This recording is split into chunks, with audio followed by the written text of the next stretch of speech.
As you may know, I like to review gears, and I'm very much a gear guy. But as every gear guy knows in their heart, it is the content that they produce matters. But that doesn't stop us from arguing which is our favorite brand, and everybody has their pick.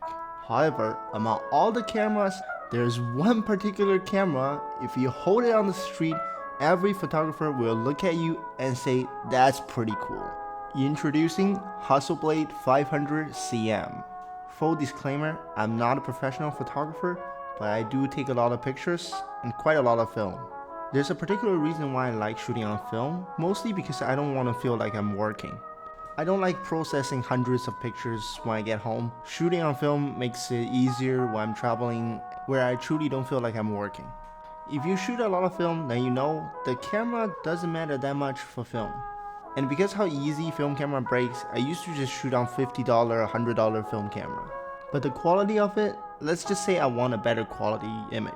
So I borrowed my friend's Hasselblad and went to testing. First thing first, the viewfinder is the most beautiful part of this camera, hands down. Unfortunately, for me at least this time, even the actual image after develop, it's hard to beat the image from the viewfinder. I think it has to do with the framing and its little window and the nostalgia glass on it. But I think overall, it is a fact that shooting just a viewfinder gives you a great image. And speaking of actual taking an image on the film, it's quite the pain in the ass. First thing first, manual focus and no light meters. It is not a problem for those hardcore film shooters and old school people, but for the new generation, as long as it's for me, I'm really terrified of these two. Obviously, it's something you can learn over time. I learned the manual focus from Cine lenses, and I learned my light meter skills from wasting a whole lot of film rolls. So this time, I'm pretty proud of myself for exposing all of the picture relatively correct and making sure they are all sharp. However, it does happen when you trying to give your camera to another person and take a selfie, that's gonna be out of focus. Second thing, speaking of a true beginner, I didn't know you can only take 12 pictures per roll. I shot it on Portra 400, and we did some calculations.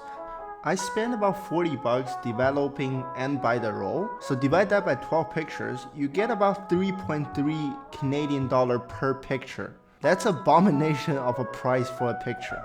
Boom, that's $3.5. Boom, another 3.5. Boom, another 3.5. Hey, do you like that sound? Yeah, because that's the sound of a $3.5 wasted. I took the picture before I know this, so I had some fun. But this brings a very important question. Casual, I want to capture the time, capture the moment. That usually means I'm gonna waste a lot of pictures. Before, I can handle 36 pictures. It's about $1 per picture. It's not cheap, but it's somewhat kind of acceptable. But when that price goes up to $3.5, you start to think about, is it worth it? So my answer to that is no, I don't really like that. But this goes back to my initial reason, is that I don't want to make it feel like work. I want to keep photography chill and fun. But when you look at the image and the quality of it compared to like a 35mm with a crappy lens, there is a very big difference. If you were to ask me what is a camera I would keep forever, it's either Hasselblad or Leica. And the Leica one is coming next.